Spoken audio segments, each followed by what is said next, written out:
కొండలు గుట్టల ప్రాంతంలో ఎగుడు దిగుడు ప్రాంతంలో మావళీలు చిన్న చిన్న వ్యవసాయం చేసుకుంటున్నటువంటి ప్రాంతంలో ఒక బాలుడు జన్మించాడు. ఇనుప కండలు ఉక్కు నరాలు కలిగినటువంటి ఒక బాలుడు జన్మించాడు. అతడే నేటి మన శివాజీ. అక్కడ చెప్తున్నారు శివాజీ జన్మించినటువంటి విషయం షాజీ భోస్లే గారికి, ప్రభు ఇక్కడ మీకు పుత్రోదయం కలిగింది. కాదు కాదు కొందరు అంటున్నారు సాక్షాత్తు పరమశివుడు జన్మించాడని చెప్తున్నారు ఇంకొందరు. అక్కడ ఉన్నటువంటి వారు మాట్లాడుకుంటున్నారు కాదు ప్రభు 1000 తలల చేత 2000 చేతులతో అస్త్రశస్త్రాలు ధరించినటువంటి ఈ దుష్ట శిక్షణ కోసం అరివీర భయంకరమైనటువంటి సాక్షాత్తు అమ్మవారు జన్మించారని చెప్తున్నారు. ఆయనే శివనేరి దుర్గంలో జన్మించినటువంటి ఛత్రపతి శివాజీ. క్రీస్తుశకం 1630వ సంవత్సరంలో ఇదే ఫిబ్రవరి 19వ తేదీన వైశాఖ మాసం శుక్లపక్షం అదే రోజున ఆ యొక్క బాలుడు జన్మించాడు. ఆ యొక్క బాలునికి ఆ యొక్క జిజియా మాత తను కొలిచేటువంటి పార్వతీదేవిని శివయ్య అని కొలుస్తారు. ఆమె పేరు మీదుగా ఆ బాలునికి శివాజీ అని నామకరణం చేశారు. ఆ పిల్లవాడు పెరిగి పెద్దవాడైతున్నాడు. ఒక రోజు వాళ్ళ అమ్మ పిలుస్తుంది, అరే నాన్న శివాజీ ఏం చేస్తున్నావురా, సాయంత్రం అవుతున్నది, మొగలాయిల సైన్యాలు వస్తాయి నాన్న అని వాళ్ళమ్మ ఇంట్లో నుంచి చెప్పింది. వెంటనే అప్పుడే గోలగోలగా చేస్తున్నటువంటి పిల్లలందరూ ఒక్కసారిగా నిశ్శబ్దం అయిపోయారు. అందరూ వాళ్ళమ్మ పరిగెత్తుకుంటూ ఇంట్లో నుంచి బయటకు వచ్చింది. ఏమిటి, ఎక్కడన్నా శివాజీ, ఎక్కడన్నా శివ సైనికులు, ఇంత భయపడతారా, ఏమి శివ ఎక్కడున్నావు అని చెప్పేసి అడిగితే ఆ పక్క నుంచి వస్తాడు, అమ్మా నాకు భయమా, లేదమ్మా మరి ఎక్కడ మీ యొక్క సైనికులు, అదిగో ఆ చెట్టు చాటున ఒకరు, ఈ గుట్ట చాటున ఒకరు, గుట్ట చాటున ఒకరు, ఒకరు బల్లెం పట్టుకొని, ఒకరు కత్తి పట్టుకొని, ఒకరు డాలు పట్టుకొని వచ్చేటువంటి మొగలాయిల సైన్యాన్ని తుడముట్టించడానికి నా సైన్యం సిద్ధంగా ఉందమ్మా అని చెప్పేసి జై భవాని చెప్పి గర్జించేటువంటి వ్యక్తి ఆ యొక్క బాల శివాజీ. ఆ విధంగా శివాజీని అరివీర భయంకరమైనటువంటి వ్యక్తిగా తయారు చేసింది ఎవరు? వారి యొక్క తల్లి జిజియా మాత. ఆమె పురిటి నొప్పుల్లో ఉన్నప్పటి నుంచే ఆమె 2 పులులపై సవారీ చేస్తూ 2 చేతుల్లో ఖడ్గాలు ధరించి ఈ యొక్క మొగలాయిల యొక్క సామ్రాజ్యాన్ని అంతుపట్టించేటువంటి ఒక కుమారుని నేను కంటాను అని చెప్పి ఆ విధమైనటువంటి శివాజీకి జన్మనిచ్చింది. అలా శివాజీ పెరిగి పెద్దవాడైతే దాదాజీ కొండల దగ్గర ఆయన అనేక యుద్ధ విద్యలు నేర్చుకొని ఆ విధంగా ఆ రోజు శివాజీ పెరిగి పెద్దవాడయ్యాడు. 16 సంవత్సరాల వయసులో అంటే దాదాపు ఇంటర్మీడియట్ చదువుతున్నటువంటి వయసులో శివాజీ 300 మంది సైనికులతోటి తోరణ దుర్గం పైకి దండయాత్ర చేశాడు. ఆ 300 మంది సైనికులతోటి బిజాపూర్ సుల్తాన్ యొక్క ఆధీనంలో ఉన్నటువంటి తోరణ దుర్గాన్ని జయించేసి, ఆ యొక్క తోరణం అంటే ఒక గడపకు కట్టే అందమైన మాల. మనం పండుగలు పబ్బాలు వస్తే దానికి తోరణం కడతాం. ఆ విధంగా శివాజీ మొట్టమొదటిసారిగా ఆ తోరణ దుర్గాన్ని జయిస్తాడు. ఆ తర్వాత అనేక కోటలపై కోటలను జయిస్తూ అలా ముందుకు వెళ్తున్నటువంటి శివాజీ యొక్క విషయాన్ని బిజాపూర్ సుల్తాన్కు తెలుస్తుంది. ఎలాగైనా సరే ఈ మరాఠా సామ్రాజ్యంలో శివాజీ యొక్క ఆగడాలను అణచివేయాలి అని చెప్పేసి ఒక సమావేశం ఏర్పాటు చేస్తుంది ఆదిల్ షా. అప్పుడు ఎవరు శివాజీని పట్టుకొస్తారో ఈ సభలో నుంచి వచ్చి ఈ ఖడ్గాన్ని తీసుకోవాలని చెప్పేస్తాడు. అప్పుడు అక్కడి నుంచి 7 అడుగుల ఆజానుబావుడు ఇలా నడుచుకుంటూ వచ్చేసి ఆ ఖడ్గాన్ని చేతబూతాడు. అతడే అఫ్జల్ ఖాన్. అఫ్జల్ ఖాన్ అతివీర భయంకరుడు. ఆయన 25,000 మంది సైన్యాన్ని తీసుకొని శివాజీ పైకి యుద్ధానికి వెళ్తాడు. శివాజీ దగ్గర చాలా తక్కువ సైన్యం. మరి అటువంటి శివాజీని ఏ విధంగానైనా సరే ఈయనను మైదాన ప్రాంతంలోకి రప్పించాలి, ఆయనను యుద్ధం చేసి ఓడించాలనేది అఫ్జల్ ఖాన్ యొక్క లక్ష్యం. కానీ శివాజీకి తెలుసు ఈ కొంతమంది సైన్యంతో గనుక నేను శివాజీతో ప్రత్యక్షంగా యుద్ధానికి వెళ్తే నేను తప్పకుండా ఓడిపోతాను, హిందూ సామ్రాజ్య నిర్మాణం మధ్యలోనే ఆగిపోతుంది. శివాజీ ఎలాగైనా ఆ యొక్క కొండ ఎలుకలో నుంచి బయటికి లాగాలని శివాజీకి ఇష్టమైనటువంటి ఆ తుల్జాపూర్ భవానీ మాత యొక్క మందిరాన్ని ధ్వంసం చేస్తాడు. పండర్పూర్ లో పండర్నాథ్ ఆలయాన్ని ధ్వంసం చేస్తాడు. గ్రామాలపైన పడి గోవులను హత్య చేస్తాడు. అనేక మందిని దోచుకుంటాడు, దోపిడీ చేస్తాడు. అయినా సరే శివాజీ ఆ ప్రతాప్గఢ్ కోట నుంచి కిందికి రాడు. అందరూ అనుకుంటాడు, అరే శివాజీ ఉన్నాడా, ఉంటే అసలు మేము ఎంతో నమ్ముకున్నాం, మా కోసం వస్తాడు శివాజీ అని ఎదురు చూస్తున్నటువంటి సమాజం భయపడుతున్నారు. కానీ శివాజీ తెలుసు ఏ విధంగానైనా సరే నేను మైదాన ప్రాంతంలోకి వెళ్తే నా లక్ష్యం నెరవేరదు అని ఆ విధంగా అనుకున్న సందర్భంలో ఇద్దరి మధ్యలో సంధి కుదురుతుంది.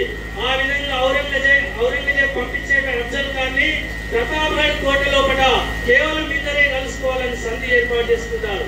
అక్కడ ఆ విధంగా అఫ్జల్ ఖాన్ శివాజీ ఇద్దరు మాత్రమే ఆ విడి ప్రాంతంలో కలుసుకున్న తర్వాత ఆ శివాజీ ఆ రోజు కలవడానికి వెళ్ళడం ముందు అమ్మ దుర్గా భవానీ మాత యొక్క పూజ గావించి శివుని యొక్క గావించి ఆ తర్వాత తలకు శిరస్నానం శరీరానికి ఇనుప కవచాన్ని ధరించి ఆ విధంగా అఫ్జల్ ఖాన్ దగ్గరికి వెళ్తాడు. ఇద్దరు ఆలింగనం చేసుకుంటారు. యా శివాజీ మై తేరే లియే దేఖ్ రహా హూం అంటాడు. అప్పుడు శివాజీ వెళ్లి 2 సార్లు ఆలింగనం చేసుకున్న వెంటనే తన దగ్గర ఉన్నటువంటి పిడి బాపుని తీసుకొని శివాజీ యొక్క తలపై కొడతాడు అఫ్జల్ ఖాన్. ఆ యొక్క శరీరానికి ఇనుప కవచం ఉంటుంది. అప్పుడు శివాజీ దాని నుంచి తప్పించుకొని పులి గోడతో ఉన్నటువంటి పిడి బాపుని తీసుకొని అఫ్జల్ ఖాన్ యొక్క పొట్టలోకి చొప్పించి ఉగ్ర నరసింహుడిలాగా అఫ్జల్ ఖాన్ యొక్క పొట్టను చేసి వేస్తాడు. అప్పుడు యా అల్లా యా ఖుదా అని పరిగెడుతున్నటువంటి అఫ్జల్ ఖాన్ కు ఒక్క కత్తి వేటుతోటి ఆ యొక్క అఫ్జల్ ఖాన్ యొక్క తలను ఖండించి వేస్తాడు. ఈ విషయం బిజాపూర్ సుల్తానే కాదు యావత్ భారతదేశం అంతా కూడా తెలిసిపోయి అరే శివాజీ యొక్క గొప్పతనం ఆ రోజు ప్రపంచ దేశాలకు తెలిసిపోతుంది. ఇదంటే శివాజీ అనేక ఎత్తులు పై ఎత్తులు వేస్తూ ఆ మొఘలాయి యొక్క సైన్యాన్ని మరాఠా ప్రాంతానికి రాకుండా అక్కడి కొంతమంది చేత ఈ విధంగా రాజ్యాన్ని స్థాపిస్తూ ముందుకు వెళ్తున్నాడు శివాజీ. అనేక యుద్ధాలు చేస్తాడు. శివాజీ దగ్గర ఉన్నటువంటి సైనికులు ఎటువంటి వారు, ఇదిగో ఇక్కడ ఉన్నటువంటి ఏడాకులపల్లిలో ఉన్నటువంటి యువకుల లాంటి వారు, కత్తుల లాంటి వారు, చురుకైనటువంటి వారు. ఒకసారి బాజీ ప్రభు దేశపాండే శివాజీని వెంబడిస్తుంటే శివాజీ ప్రాణాలను కాపాడడం కోసం నా ప్రాణాలను నేను అడ్డువేస్తానని చెప్పేసి ఆ విధంగా సిద్ధి జోహార్ యొక్క సైన్యానికి ఆ యొక్క బాజీ ప్రభు దేశపాండే అడ్డుగా నిలబడి ప్రభు మీరు విశాల్గఢ్ కోటకు చేరుకునేంత వరకు నేను ఇక్కడ మీతో యుద్ధం చేస్తాను అని చెప్పి శివాజీ ఆ యొక్క విశాల్గఢ్ కోటకు చేరుకునేంత వరకు తన ప్రాణాలను సైతం అర్పించి ఆ విధంగా అనేకమైనటువంటి సైనికులు ఒక ఏసాజీ ఖాన్ ఒక గోల్కొండ తానిషా ప్రభు అడుగుతాడు, ఏం శివాజీ నీ దగ్గర ఏనుగులు ఉన్నాయా గుర్రాలు ఉన్నాయా అని చెప్పేసి అడుగుతాడు. అవును నా దగ్గర బలమైన ఏనుగులు ఉన్నాయని చెప్పేసి అడుగుతాడు. అప్పుడు ఆ యొక్క శివాజీ తన దగ్గర ఒక సైనికులు చూస్తాడు. వెళ్తాడు ఏసాజీ ఖాన్ ఆ తానిషా దగ్గర ఉన్నటువంటి ఆ యొక్క మదపు తేలుకు దగ్గరకు వెళ్లి ఆ యొక్క శివాజీ యొక్క సైనికుడు దానితో యుద్ధం చేసి మదపు తేలుగును సంహరించి వేస్తాడు శివాజీ. ఇలా అనేక మందిని ఒక సామాన్యమైనటువంటి వ్యక్తులను అసమానమైనటువంటి వ్యక్తులుగా తయారు చేసినటువంటి వీరోద్ధాతుడు ఛత్రపతి శివాజీ. అనేకమైనటువంటి యుద్ధాలు చేసి శివాజీ 1674 సంవత్సరంలో క్షత్రియ రాజులందరికీ ఛత్రపతి అవుతాడు. అందుకే ఆ రోజున మనం ఛత్రపతి శివాజీ ఛత్రపతి అయినటువంటి రోజే హిందూ సామ్రాజ్య దినోత్సవం జరుపుకుంటాం. మరి మనమందరం కూడా ఆ శివాజీ చూపించేటువంటి బాటలో మనమందరం కూడా నడుచుకోవాలి. అటువంటి శివాజీ గురించి ఒక లార్డ్ మౌంట్ బాటన్ ఏమంటాడు, బ్రిటిష్ పరిపాలన చేసినటువంటి ఆ యొక్క Lord Mountbatten, had Shivaji been born in England, ఒకవేళ శివాజీ కనుక మా ఇంగ్లాండ్ లో పుట్టి ఉంటే మేము యొక్క ప్రపంచాన్ని కాదు విశ్వాన్ని చేస్తున్నామని చెప్తాడు. అటువంటి శివాజీని కన్నటువంటి దేశం మన యొక్క భారతదేశం. అటువంటి గొప్ప సంస్కృతి గొప్ప చరిత్ర ఉన్నటువంటి శివాజీ యొక్క విగ్రహావిష్కరణ మనం చేసుకున్నాం. మరి అటువంటి యొక్క చరిత్ర మన పుస్తకాల్లో చదువుకున్నామా, మన పాఠాల్లో విన్నామా, మన పెద్దలు మనకు చెబుతున్నారా? ఇది కదా నిజమైనటువంటి చరిత్ర. ఏది చరిత్ర? ఒక 8 సంవత్సరాల బాలుడు ఒక ఆదిల్ షా దగ్గరికి వెళ్ళి ఆ నవాబుకి నేను దండం పెట్టను అని తల ఎత్తుకొని నిలబడేటువంటి ఆ శివాజీ వీర గాథను మన చిన్నారులకు చెప్తే వీళ్ళందరూ కూడా రేపు రాబోయే రోజుల్లో ఒక హైందవ సింహాలు తయారు కారా? ఈ రోజు మనం చూస్తున్నాం ఎటువైనా కూడా ఏకమైనటువంటి వాతావరణం. హిందూ సమాజం అనేకమైనటువంటి దాడులకు, అనేకమైనటువంటి మత మార్పిడులకు, అనేకమైనటువంటి సమాజాలు మనపై దాడులు చేయడానికి హిందూ సమాజం ఎదుర్కోవాల్సిన అవసరం ఉన్నది. కాబట్టి అటువంటి ఒక చరిత్రను మనం అందరం కూడా తెలుసుకోవాలి. అటువంటి ఒక వీర గాథను మనం అందరం కూడా తెలియపరచాలి. అటువంటి శివాజీ జరిగినటువంటి అనేక మంది, ఒక ఏసాజీ, ఒక బాజీ ప్రభు, ఒక తానాజీ, ఒక రామ్జీ, ఒక బయన్జీ, ఒక శంభాజీ. ఈ రోజు మీకు అందరికీ తెలిసిన మరి యొక్క ఎక్కెళ్ళి జహీరాబాద్ లో చావా అనే సినిమా వచ్చింది. ఏమిటి చావా అంటే షేర్ కా బేటా అంటే పులి బిడ్డ. మరి పులి ఎవరు పులి చెప్పండి? శివాజీ యొక్క బిడ్డ. శివాజీ పులి అయితే పులి బిడ్డ ఛత్రపతి సంభాజీ 5 సంవత్సరాల పాటు ఔరంగజేబుతో యుద్ధం చేసి ఏనాడు కూడా దొరకకుండా ఆయన ముప్పు తిప్పలు పెట్టినటువంటి వ్యక్తి ఛత్రపతి సంభాజీ. 40 రోజుల పాటు అనేకమైనటువంటి కఠినమైన శిక్షలు పెట్టినా కూడా ఛత్రపతి సంభాజీ నేను మతం మారను అని చెప్పాడు. కానీ ఈ రోజు కొందరు డబ్బుల కోసము ఆరోగ్యం బాగలేదని చెప్పి ఎక్కడో తీసుకెళ్లిపోతే మీరు మతం మారుతున్నారు. కన్న తల్లిని వదులుకుంటారా మీరు? ఆ రోజు అనేక మంది ఒక జోరావర్ సింగ్, ఒక ఫతేహ్ సింగ్ అనేటువంటి చిన్న పిల్లలు వాళ్ళు జీవించి ఉండగానే జీవ సమాధి చేస్తుంటే కూడా వారు భయపడలేదు. ఇటువంటి చరిత్ర మన పిల్లలకు చెప్పాలి. ఇటువంటి హైందవ సామ్రాజ్య నిర్మాణం సంబంధించిన చరిత్ర చెప్పాలి. కాబట్టి శివాజీ ఏమిటి? కేవలం ఒక రాజు మాత్రమే కాదు, అనేక మంది రాజులను తయారు చేసినటువంటి వ్యక్తి. Shivaji is just not a hero. Shivaji is a king of international fame. In the span of 30 years, కేవలం 30 సంవత్సరాల వయసులో శివాజీ జగజ్జేతగా నిలిచారు. మీరు అనుకోండి, శివాజీ నేషనలా? శివాజీ అంటే నేషనల్ అనుకుంటురా? ఇంటర్నేషనల్. శివాజీ అంటే సినిమా హీరో అనుకుంటురా? Real hero of the society. మీ పిల్లలకు, మీ కుటుంబాల్లో శివాజీ గురించి చెప్పాలి, శివాజీ జీవిత చరిత్ర చెప్పాలి. పుష్ప గురించి చెప్తాం, అనేక మంది పుష్ప సినిమా వస్తే దానికి పుష్పలో యాక్టింగ్ చేస్తారు. మీ పిల్లలకు శివాజీ గురించి చెప్పండి, అప్పుడు మీ పిల్లవాడు ఒక శివాజీ. బస్తీలో శివాజీ, గ్రామంలో శివాజీ, దేశమంతా కూడా శివాజీలు అయితే రాబోయేటువంటి శతాబ్దం మన పూర్వీకులు మనకి ఇచ్చేటువంటి సనాతన వైదిక ధర్మాన్ని రాబోయే తరాలకు అందించాల్సిన బాధ్యత ఎవరిది? లేకపోతే భారతదేశం విడిపోయింది, ఇంకా అనేక దేశాలు విడిపోయినాయి. రేపు మన తెలంగాణ కూడా విడిపోతే మీ పిల్లలు మిమ్మల్ని ప్రశ్నిస్తారు, మా నాన్న పిరికి పంద, అసలు మాకు ఇవ్వాల్సినటువంటి మా ధర్మం కోసం మా నాన్న ఆ రోజు నిలబడి ఉంటే ఈ రోజు మాకు ఈ పరిస్థితి వచ్చేదా అని మీ పిల్లలు బాధపడుతుంటే మీ పిల్లలకు సనాతన ధర్మం గురించి చెప్పాలి, శివాజీ కథలు చెప్పాలి. మనం ఏదో కేవలం ఊరేగింపులు చేయడం కాదు, జాతరలు చేయడం కాదు, భోజనాలు తినేసి వెళ్ళడం కాదు. శివాజీ గురించి ఆ ఒక్కరోజు తెలుసుకొని తన జీవితంలో అవకాశం వచ్చినప్పుడు, అవసరం వచ్చినప్పుడు మనం కత్తితో యుద్ధాలు చేయాల్సిన అవసరం లేదు. 10 మంది గుమిగూడాలే, ఏమి జరుగుతుందో చాలు. ఈ కలియుగంలో సంఘటనలే శక్తి హై. ఎక్కడ సమాజం కలిసి ఉంటుందో, ఎక్కడ సమాజం 10 మంది నిలబడతారో అక్కడ మిగతా సమాజం అలవంచుతుంది. కాబట్టి దానికోసం మనమందరం కూడా ఆ విధంగా ప్రయత్నం చేయాలి. శివాజీ గురించి కవి సార్వభౌములకు మాట చెప్తాడు, काशी की कला जाती मधुरा मस्जिद होती अगर शिवाजी नहीं हो तो सबका सुन्नत होती. ఈ రోజు మనమందరం ఏదో తిలకాలు పెట్టుకొని కాషాయ వస్త్రం వేసుకొని ఇక్కడ కూర్చోబెట్టే వాళ్ళం కాదు. ఆ రోజు శివాజీ చేసిన విరోచిత పోరాటం మన పిల్లలకు చెప్పాలి. ఆ విధమైనటువంటి విధానం ఎప్పుడైతే మన పిల్లలకు చెప్తామో అప్పుడు మన ధర్మం నిలబడుతుంది.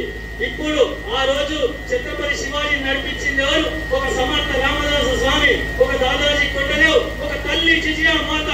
మరి నేడు ఈ సమాజానికి నడిపించాల్సిన బాధ్యత తల్లిగాను నిర్వహిస్తున్నావా, తండ్రిగాను నిర్వహిస్తున్నావా? కానీ నేడు మన పూజ్య స్వామీజీలు 6 కాషాయంలో దారులై వారు స్వయంగా ఛత్రపతి శివాజీ వలె, ఒక సమర్థ రామదాసు వలె ఈ ధర్మం కోసం, ఈ దేశం కోసం అహర్నిశలు పనిచేస్తున్నారు. మన ఊళ్ళల్లో కూడా కులం కులమని కొట్లాడుకుంటున్నాం. నాది ముదిరాజు, నువ్వు రెడ్డి, నేను యాదవ్ కులం, నాకు ఈ భవనం, మాది అభవనం అంటున్నాం. కానీ మనమందరం కూడా గడప లోపలే మా కులం, గడప దాటితే మేమంతా హిందువులం అని ఎప్పుడైతే హిందూ సమాజం గర్జిస్తుందో అప్పుడు ఈ హైందవ యొక్క పునర్నిర్మాణం అనేది జరుగుతుంది. మరి పూజ్య స్వామీజీ బర్దీపూర్ ఆశ్రమంలో పట వేద విద్యను కులాలకు అతీతంగా మనం ఇక్కడ అనుకుంటాం, స్వామీజీ దగ్గర పోతే కాదు తెలియడు, దగ్గర రానియడు అని చెప్పేసి. బర్దీపూర్ ఆశ్రమంలో గత 10 సంవత్సరాలుగా ఆయన ఎస్టీ అయినా ఎస్సీ అయినా హిందూ అయితే చాలు వేదాన్ని నేర్చుకోవడానికి వారు స్వయంగా ఆశ్రమంలో కల్పించి అటువంటి వేద విద్యను అభ్యసింపజేపిస్తున్నటువంటి దత్తగిరి ఆశ్రమ పీఠాధిపతి గారికి గట్టిగా ఒకసారి చెప్పట్టు వారికి అభ్యర్థిద్దాం. మరి ఇటువంటి పూజ్య స్వామీజీకి మహాకుంభమేళ ఈ దేశంలో దాదాపు 140 కోట్ల జనాభాలు అయితే సగం మంది హిందువులు కుంభమేళకి వెళ్ళారు, గంగా నదిలో స్నానం చేశారు. ఎందుకు గంగా నదిలో స్నానం చేయాలి? అటల్ బిహారీ వాజ్పేయి గారు ఒక మాట అన్నారు, ये भारत कोई भूमि का टुकड़ा नहीं है, ये जीता जगाता राष्ट्र पुरुष है, ये वंदन की धरती है, अभिनंदन की धरती है. इसके नदी नदी हमारे लिए गंगा है, इसके कंकड़ कंकड़ हमारे लिए शंकर है. जिएंगे तो भारत के लिए और मरेंगे तो भारत के लिए. मरने के